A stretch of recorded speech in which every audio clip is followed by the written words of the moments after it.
수 있는데요. 여러분은 지금 오늘 아침에 창밖으로 눈이 오고 있는 것을 확인하셨는지 모르겠습니다. 참 눈과 같이 우리 죄가 휘어지는 은혜가 이 시간 있기를 바라고요. 또 눈과 같이 위로부터 내려오는 축복이 임하는 시간 되기를 바랍니다. 참 뉴잉글랜드는 정말 겨울이 아름다운 것 같아요. 제가 예기치 않은 하나님 특별히 주시는 그런 사랑이라고 생각을 합니다. 며칠 전에는 바깥을 달리면서 너무도 예뻐서 아름다운 자연을 보면서 야, 비발디는 사계에서 겨울을 어떻게 노래했을까라는 생각 속에서 비발디 곡을 틀어봤는데요. 정말 자연하고는 비교할 수 없는 그 아름다움을 그 비발디가 묘사하는 데는 한계가 있음을 저는 생각을 했습니다. 여러분 정말 아름다운 자연입니다. 하나님의 창조 세계입니다. 하나님께서 우리에게 예수님을 주신 것은 예수님을 메시아로 주셨고 왕으로 주셔서 정말 타락한 세상을 New Creation, 새로운 세계로 만드시고자 합니다. 여러분 오늘 말씀을 듣는 중에 메시아로 오신 예수님, 우리의 영원한 왕이신 예수님을 통하여서 우리 마음이 재창조되는 놀라운 역사가 있기를 바랍니다. 바울은 드디어 로마에 도착하게 되었습니다. 수감된 죄수의 몸으로 황제의 재판을 기다리고 있습니다. 부자유스러운 처지입니다. 그러나 주님은, 부활하신 예수님은 그를 통해서, 바울을 통해서 놀라운 일을 시작하셨음을 우리에게 보여줍니다. 바울은 한 군인과 함께 새들어 살게 되었습니다. 자, 로마의 죄수입니다. 참으로 중요한 죄수입니다. 로마 시대의 군사 한 사람을, 페리스 가드 중에 한 사람을 이렇게 바울에게 붙여주었고 적당하게 자유를 허락한 모습을 볼 수가 있습니다. 바울은 이렇게 죄수의 몸으로 와서 이렇게 이제 로마 생활을 시작하는데 첫 번째로 한 게 뭐냐? 자, 유대인 지도자들을 초대했다는 것을 보여줍니다. 바울과 유대인, 자, 바울은 유대인이죠. 자, 바울은 그 유대인 지도자를 불러 모아서 하는 이야기가 이렇습니다. 나는 유대인에게 잘못한 것은 없다. 그러나 내가 이렇게 로마 황제에 상소하면서 이 자리에 온 것은 내가 유대인을 미워해서가 아니라 내가 이스라엘의 소망으로 말미암아 쇠사슬에 매이게 되었다라는 이야기를 합니다. 자, 이스라엘의 소망이 무엇입니까? 이스라엘 조상들이 가졌던 그거예요. 하나님이 주신 소망입니다. 예수 그리스도를 통해서, 메시아를 통해서 하나님 나라를 약속하신 거예요. 메시아를 통해서 구원의 소망을 주셨습니다. 메시아를 통해서 모든 사람이, 모든 민족이 하나님 나라의 백성이 되는 것이 바로 이스라엘의 소망입니다.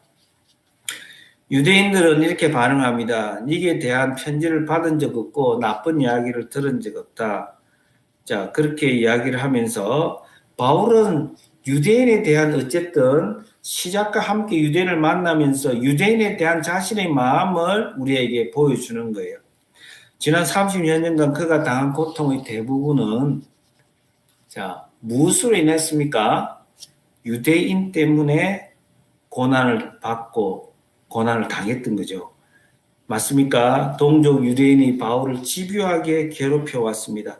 따라다니면서 잘못된 소문도 퍼뜨리고 고소도 하고 소요도 일으키고 두들겨 패기도 하고 돌로 치기도 하고. 그런데 바울의 마음은 어떻습니까? 항상 유대인들을, 동족 유대인들을 먼저 생각하는 마음으로 가득 차 있습니다. 여러분 이런 것을 보면 참 예수님께서 원수를 사랑하라고 말씀하셨는데 그 원수를 사랑한 사람, 그 말씀을 그대로 실천한 사람이 바울이 아닐까 하는 생각을 하게 됩니다.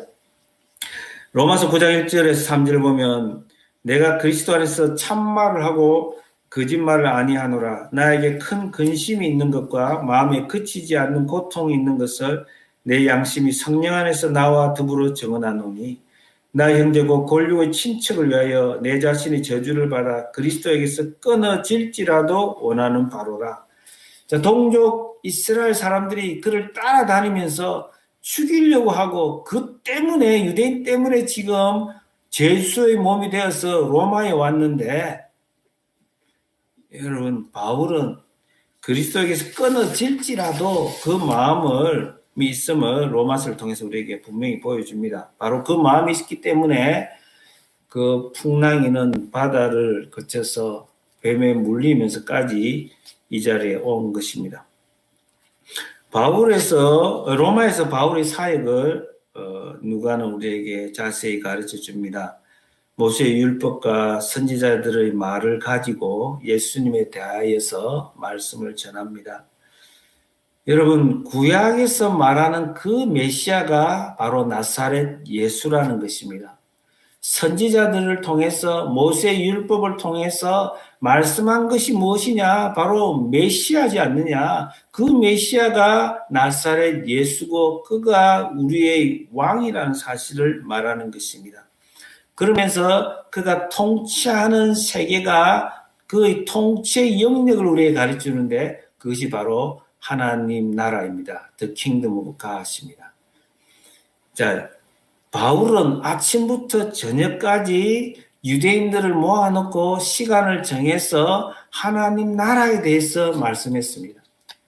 하나님 나라를 소유해야 된다는 것입니다. 하나님 나라에서 영원히 왕노릇해야 되는 그 하나님의 계획을 가르쳐주고 있는 것입니다. 그는 어떻게 지금까지 로마까지 올 수 있었느냐? 그를 로마까지 오게 했던 것은 단 한 가지 꿈이었습니다. 하나님 나라에 대한 꿈, 하나님 나라에 대한 비전이었습니다. 예수 그리스도가 하나님 나라에 대한 비전을 가르쳐 주셨고 하나님 나라에 대해서 마지막 순간까지 성천하시기까지 들려주셨고 그 말씀을 바울은 꼭 붙잡고 그 약속의 말씀을 붙잡고 그 말씀을 비전으로 하여 이 자리까지 오게 된 것입니다. 여러분, 하나님 나라는 바로 예수가 왕이 되는 나라입니다.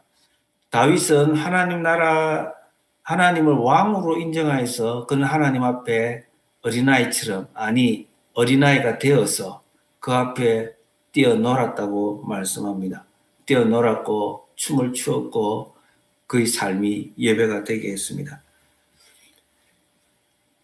여러분, 예수를 왕으로 모시지 않으면 우리는 여전히 교만하여 예수님의 자리에, 왕의 자리에 앉게 되는 것입니다.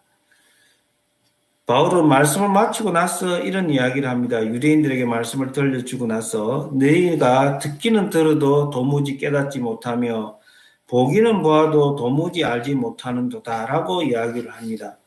여러분, 이사야서를 지금 인용해서 말씀을 한다라는 것은 무슨 이야기입니까?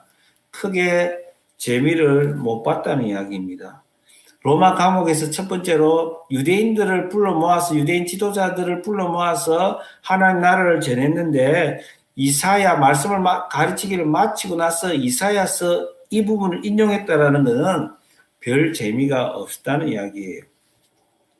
자, 유대인의 한계에 대해서 성경은 잘 말씀하고 있지 않습니까? 로마서 특별히 9장에서 11장에 걸쳐서 하나님께서 특별히 그들 마음을 참 우리가 이해할 수 없는 부분이잖아요. 왜 유대인들이 예수님을 잘 믿지를 못하느냐? 또 우리들 가운데서 살아가는 가족들이, 우리가 사랑하는 사람들이 어떤 정성을 다하는데도 하나님을 아버지로, 예수님을 나의 왕, 나의 주로 인정을 잘 못하고 고백을 못하는 사람들이 많잖아요. 그럴 때 우리 마음이 때론 절망하게 됩니다. 그러나 로마서 9장에서 11장에서 바울은 이 부분에 대해서 아주 깊이 있게 다룹니다. 굉장히 어려운 부분이에요. 그러나 분명한 것은 하나님이 모든 것을 아시고 하나님이 유대인들을 완악하게 해서, 마음을 완악하게 해서 이방인들이 충분하게 하나님 나라로 들어오도록 그렇게 하셨다는 것입니다. 그에 대해서 우리가 얼마든지 힘문할 수 있고 질문할 수 있지만 바울은 하나님이 절대 주권을 가지고 있다는 거예요. God is sovereign. sovereign God을 분명히 말씀하면서 하나님은 토기장이 He's a potter, we are His clay. 우리는 그의 진흙이라고 말씀합니다. 토기장이가 어떤 그릇이든 만들 수 있다는 거예요. 그건 토기장이의 손에 달려있다는 거예요. 하나님 손에 달려있다는 거예요. 제 아들의 친한 친구가 고등학교 때 친구 중에 한 사람이 이름이 클레이였습니다. 진흙이란 뜻이죠. 그 부모가 굉장히 신실했던 것 같아요. 그래서 그 아들이 이름을 진흙이라고 지어주면서 너는 항상 너희 토기장인 하나님을 기억하며 살라는 것을 그 이름 속에 박아 넣었던 것이죠. 우리 교인 중에 아주 훌륭한 분이 계시는데 피집사님이 계시잖아요. 이 피집사님 영어 이름을 보면서 제가 굉장히 처음에 웃었습니다. P-E-E로 적어놨어요. P. 여러분 배설물이잖아요. 자, 내 이름은 나는 배설물입니다. 라는 거예요. 그게 무슨 말입니까? 하나님의 어쨌든 주권을 인정하는 이름이에요. 하나님 앞에 하나님의 은혜가 없으면 내 인생은 배설물과 같습니다. 왜 P라고 하는 성에 영어로 얼마든지 다른 게 갖다 알파벳을 조합할 수 있는데도 PEE로 했어요. 그럼 그가 그것을 몰랐을 것 같지는 않는데 참 그렇습니다. 우리는 하나님이 어떻게 사람에게 믿음을 주시고 구원의 백성, 하나님의 백성으로 만드는가 참 그 신비롭기 짝이 없습니다. 자, 그럼에도 불구하고 예수님은 마태복음 13장에서 씨 뿌린 자의 비유를 들려주시고 나서 제자들에게 이런 말씀을 하시죠. 자, 역시 이사야서 똑같은 이 본문을 가지고 말씀을 주셨습니다. 자, 유대인들이 지식적으로 하나님에 대해서 많이 공부를 했음에도 불구하고 자, 그들의 눈이 막혀 있고 그들이 기가 막혀 있고 그들이 마음으로 깨닫지 못한다고 말씀을 깨닫지 못한다고 우리에게 가르쳐 줍니다. 그렇습니다. 그들에게는 하나님이 분명히 그들 속에 열심은 있지만 하나님을 향한 열심은 있지만 자기 의로 인해서 하나님을 만나지 못하고 하나님의 말씀을 제대로 깨닫지 못한다는 거예요. 그래서 예수 그리스도에 대해서 말씀과 선지서와 율법이 말을 하지만 나사렛 예수를 구주로 받아들이지 못한다는 것입니다. 여러분은 어떻습니까? 자, 여러분 사랑하는 사람들이 정말 눈이 열리지 않고 기가 막혀 있을 때에 답답한 마음, 절망감을 느낄 때가 없지는 않겠지요. 그러나 우리가 소망을 갖는 것이 무엇이냐면 바로 누가복음 4장에서 예수님이 이 땅에 오신 사명 선언문을 우리에게 가르쳐줍니다. 내가 왜 이 땅에 왔는지 예수님은 눈먼 자들이 보게 하기 위해서 눌린 자들이 자유하도록 포로된 자가 자유하도록 이 땅에 오셨다는 것입니다. 여러분 바울도 목회적 한계 상황이 분명히 있었다는 것을 우리에게 오늘 이 본문은 자세하게 누가를 통해서 가르쳐 줍니다. 그럼에도 불구하고 그의 모습은 그가 복음을 전하는 모습은 누가는 결론적으로 뭐라고 하느냐 담대하게 담대하고 거침없이 복음을 전했다라는 것입니다. 한번 보시겠습니다. 30절 31절인데요. 바울이 온 이태를 자기 셋집에 머물면서 자기에게 오는 사람을 다 영접하고 하나님의 나라를 전파하며 주 예수 그리스도에 관한 모든 것을 담대하게 거침없이 가르치더라. 여러분 제수의 몸이지만 복음은 매이지 않습니다. 자, 이 갇힌 자로서 쇠고랑을 차고 있는 바울이 빌립보 교회에 보낸 편지에 따르면은 빌립보서 1장 12절에서 14절 보시면요. 형제들아 내가 당한 일이 도리어 복음 전파에 진전이 된 줄을 너희가 알기를 원하노라. 이러므로 나의 매임이 그리스도 안에서 모든 시위대 안과 그 밖의 모든 사람에게 나타났으니 형제 중 다수가 나의 매임으로 말미암아 주 안에서 신뢰함으로 겁없이 하나님의 말씀을 더욱 담대히 전하게 되었느니라. 여러분 지금 바울이 갇혀 있지만은 그게 몇 평이 되겠어요? 그 집에서 지금 바울은 거침없이 담대하게 걸리적거리는 것 없이 빌립보서에 따르면 겁없이 더욱 담대히 말씀을 전하게 되었다는 것입니다. 그리스도 안에서 나의 매임이 그리스도 안에서 모든 시대 안과 밖에 바울을 지키고 있는 그 군사는 시대 용사였습니다. 군사였습니다. 자, 시저 로마 황제를 지키는 사람 중에 한 사람이 우리식으로 말하자면 수도 경비대에 있는 군사가 와서 이렇게 온 거예요. 한국식으로 말하면. 자, 그렇게 해서 복음이 로마 황제가 살고 있는 그 집까지 들어가게 되었다라는 거예요. 그리고 형제 중에 다수가 나의 매임으로 말미암아서 주 안에서 신뢰함으로 거부시 하나님의 말씀 더욱 담대히 전하게 되었다라고 이야기를 합니다. 여러분, 자신의 이 매임을 통해서 많은 형제들이 오히려 더 힘을 얻어서 그렇게 바울이 담대하게 바울이 거침없이 전했던 것처럼 그렇게 많은 형제들이 그런 바울이 갔던 그 길로 가게 되었다라고 성경은 말합니다. 어떻게 매인 몸이지만 그 누구보다도 복음을 자유롭게 복음을 전하는 자유를 누렸을까요? 바울은 예수님의 약속을 분명히 잡았습니다. 예수님이 땅끝까지 복음을 전하라고 하시면서 내가 너희와 세상 끝날까지 항상 함께 있으리라고 하는 임마누엘의 약속을 붙들고 갔던 것입니다. 그래서 오늘 바울이 지금 이사야서를 이야기하는 것도 그렇고 예수님이 씨 뿌린 자를 통해서 이사야서를 들려주셨던 것처럼 또 하나님의 비밀을 바울에게 보여주셨던 것처럼 예수님이 그 비밀, 하나님의 비밀을 말씀해 주셨던 것처럼 바울이 전하는 말 속에는 항상 예수님의 모습이 우리에게 지금 같이 있는 거예요. 예수님 하나님의 임재가 바울과 함께 하는 것을 누가는 계속해서 우리에게 보여줍니다. 풍랑 속에서도 떡을 떼는 모습. 여러분, 그뿐입니까? 바울의 메시지는 언제나 예수 그리스도의 죽음과 부활에 대한 이야기였습니다.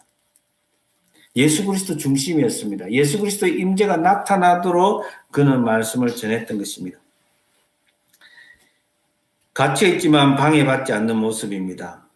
여러분 2년 동안 담대하게 거침없이 하나님 나라를 전파했다고 이야기하면서 자, 이 모습을 보면은 에베소 사역이 기억이 나지 않습니까? 에베소에서 2년 동안 두란노에서 매일같이 바울을 통해서 하나님 복음을 전하셨는데 또다시 예수님이 바울을 이곳에서 제2의 두란노 서원이 되게 하신 것을 우리는 볼 수가 있습니다. 여러분, 저는 이제 3월부터 이제 여러분들과 함께 옥중서신, 특별히 에베소서를 중심으로 공부를 하게 되는데요. 에베소서는 바울 신학의 정수입니다. 로마서와 함께. 로마서는 좀 길지만은 에베소서는 짧은 내용이에요. 짧은 내용 속에서 삼위일체 하나님에 대해서 이야기하고 하나님의 우주적 구원 계획을 이야기하고 하늘과 땅을 하나 되게 하시면서 예수 그리스도 왕으로 새롭게 펼치는 그 새 창조에 대해서 이야기를 하고 교회를 사용하셔서 그 구원 계획을 이루어 가시는 것에 대해서 이야기하고 또 우리의 가족에 대해서 또 우리 결혼에 대해서 영적 전쟁에 대해서 아주 심오한 신학의 정수를 우리에게 가르쳐주는 말씀이 바로 에베소서입니다. 여러분 기대가 되지 않습니까? 톰 라이트는 에베소서라는 책을 쓰면서 이런 이야기를 합니다. 에베소서는 이분이 이제 영국 사람이기 때문에 이런 말을 합니다. 런던 아이라는 걸 들어보셨습니까? 여러분 런던에 대한 사진을 보면은 지금 그 캐나다 토론토처럼 큰 이렇게 뭐라고 할까요? 관광객들이 타서 휠이라고 그러죠. 빙빙빙 돌아가면서 런던 시내 전체를 조망하게 만든 기구가 있어요. 그 이름이 런던 아이입니다. 런던 아이를 타면은 런던 구석구석을 다 살펴볼 수 있다는 게 그 마찬가지로 그 세계적인 신학자가 그 목회자가 하는 이야기가 에베소서는 바로 런던 아이와 같이 하나님의 구원 계획을 바울을 통해서 하나님 우리에게 들려주시고자 하는 그 하나님 비밀스러운 말씀을 이렇게 전체적으로 조망할 수 있는 bird's eye view를 주는 것이 바로 에베소서라고 합니다. 여러분 기대가 되지 않습니까?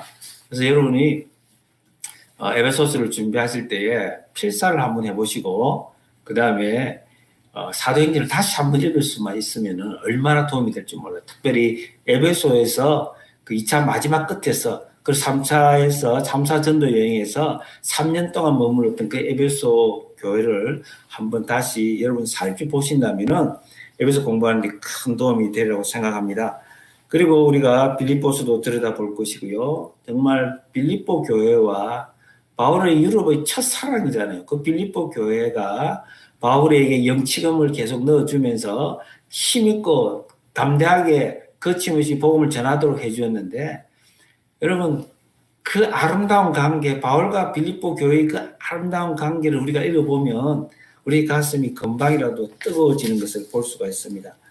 여러분 골로새서는 뭐 우리가 잘 안 대로 기독론, 예수 그리스도에 대해서 가르쳐준다고 하지만은 여러분 골로새서 마지막 장 4장을 보면요, 그 바울 로마 감옥의 그 환경을, 그 속에서 바울이 어떻게 생활했는지를 자세하게 우리에게 다 보여주고 있습니다. 어떻게 보여줍니까? 사람들을 소개하잖아요. 그 속에 누가도 함께 했고, 아리스타고도 있고, 두기고도 있고요. 또 마가도 보이기도 하고, 에바브로도 보이고, 에바브로 디도도 보이면서 그 속에서 지금 감옥에 쇠고랑을 차고 있지만 사람들을 훈련시켜서 세계를 호령하는 복음의 사령관이 되어 있는 것을 우리에게 보여줍니다. 얼마나 활발하게 거침없이 그냥 여기서 사람 교육시켰다가 또 다시 보내기도 하고, 빌레몬스를 보시면은 그 노예가 찾아와서 그 노예를 다시 골로새에 보내게 하면서 오네시모가 또 교회의 큰 지도자가 되게 하는 그런 모습을 우리에게 생생하게 들려주고 있습니다.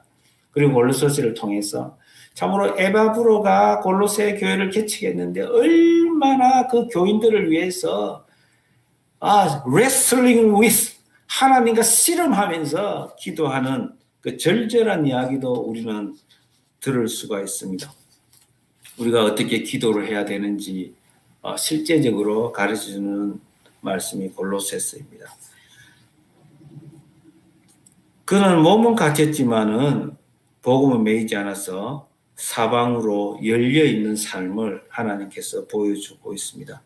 그렇습니다. 예수 안에 있는 삶은 그렇다는 것입니다. 디모데후서 2장 9절에 보면 복음으로 말미암아 내가 죄인과 같이 매이는 데까지 고난을 받았으나 하나님의 말씀은 매이지 아니하니라. 아멘. 하나님의 말씀은 매이지 아니하니라.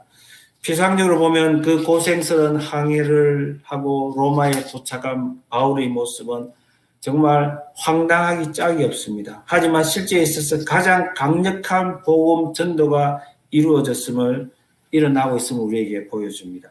그리고 사도행전은 바울의 감옥 선교와 전도 이야기로 끝을 맺고 있습니다. 그러나 그 다음에 또 다른 이야기가 이어질 것 같은 여운을 남기고 있습니다. 그렇습니다.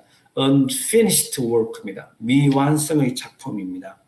왜요? 사도행전은 계속 쓰여져야 할, 계속 이어서 써내려가야 할 책이라는 것을 분명히 우리에게 가르쳐주는 것입니다. 바울의 뒤를 이어서 복음을 들고 세계를 향해 달려가야 할 수많은 사람들의 이야기가 이어져야 한다는 것입니다. 우리 아가페 교회가 안디옥 교회와 같은 초대 교회가 되고, 우리 각자가 바울의 뒤를 이어가야 하고 29장이 이어서 서여져야 할 것임을 분명히 가르쳐주는 것입니다. 주님 다시 오실 때까지. 여러분, 이 말씀을 통해서 우리 아가페 교회가 배워야 할 것이 무엇입니까? 바울은 예수님을 인격적으로 만난 사람입니다. 그의 죽음과 부활의 의미를 아는 사람이었습니다. 모든 성경을 예수님의 죽음과 부활로 연결시켰습니다.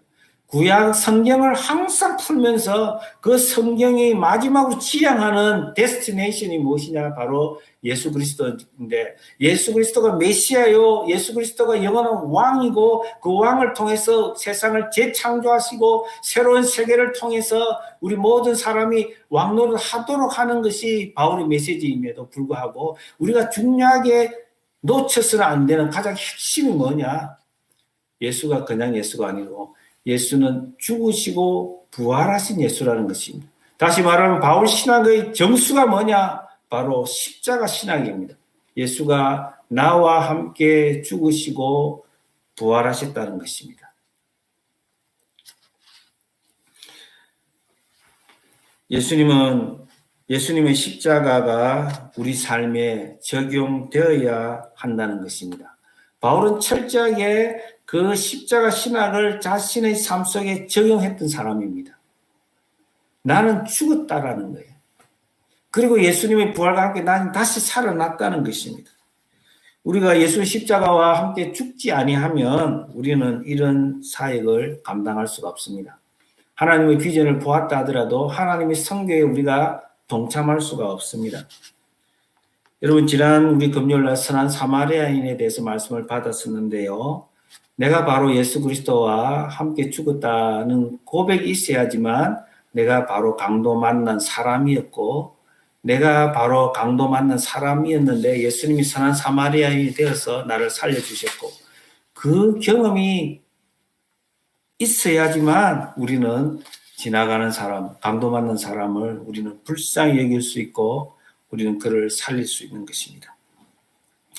여러분, 다윗은 부솔 시내가에서 그반 죽어 있었던 애굽 소년에게 먹을 것과 마실 것을 주면서 그 소년을 살렸던 것을 우리는 배웠습니다. 여러분, 내가 죽었던, 내가 쓰러졌던 그것을 모르고서는 우리는 그 바쁜 시간에 지금 처자식이 빼앗겨서 사람들이 나를 돌로 치려고 하는 그 순간에도 멈추어서 그 죽은 것 같은 사람을 살릴 수 있는 것입니다. 우리가 죽어보지 않고는, 우리가 쓰러졌던 우리를 발견하지 않고는 불가능한 것입니다. 여러분, 선교는 삶입니다. 선교는 단순히 어디로 가는 것이 아닙니다. 선교는 예수님이 가신 길을 나도 가겠다는 것입니다. 바울과 같이. 우리가 똑같이 예수님과 함께 십자가 지는 것은 골고다 언덕으로 십자가 지고 올라가는 것이 아닙니다. 나의 길 속에서 예수님과 함께 동행하시면서 말씀을 붙잡고 예수님이 가라고 하면 가고 서라고 하면 서는 것입니다. 내 뜻대로가 아니기 때문에 바로 성령에 민감하게 우리의 마음이 반응하는 것입니다. 성경은 말합니다. 예수님은 길입니다. 나는 길이요 진리요 생명이라고 말씀하셨습니다. 바울은 그가 가신 길을 따라갔고 우리 아가페 교회가 가야 할 길도 예수님이 가신 길입니다. 아니면 예수님을 따라가야 합니다. 우리의 목표는 예수님이 되어야 합니다. 바울은 정말 삼층천까지 보았지만 신령한 세계를 직접 보았지만은 다메섹 도상에서 아주 신비한 것을 경험했지만 그는 항상 신비롭게 말하지 않았습니다. 언제나 말씀을 풀고 말씀 속에서 답을 찾아갔습니다. 말씀대로 되리라고 하나님을 믿노라. 언제나 말씀을 가르치는 사람이었습니다. 여러분, 성령에 매여 살았다고 합니다. 그렇습니다. 우리가 얼마나 더 말씀을 묵상하고 말씀이 내 안에서 살이 되도록 해야 되는가 하는 것을 바울의 삶에서 우리에게 가르쳐 줍니다. 뭔가 갑자기 하늘에서 떨어지는 것이 그것을 믿고 사는 게 하나님 백성이 아닙니다.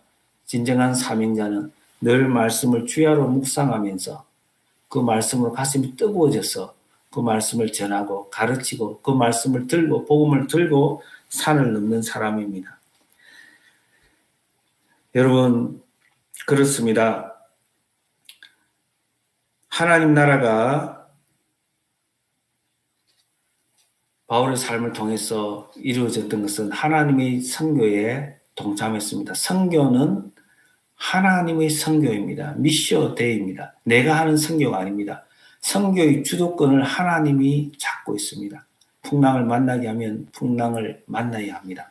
그러나 찬송가의 고백처럼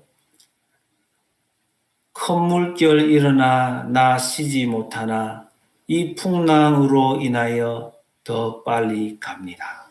여러분, 고난이 오지만은 그 풍랑이 다가오지만은 그 풍랑으로 인하여서 하나님의 역사가 이루어진다는 거예요. 더 빨리, 더 강력하게.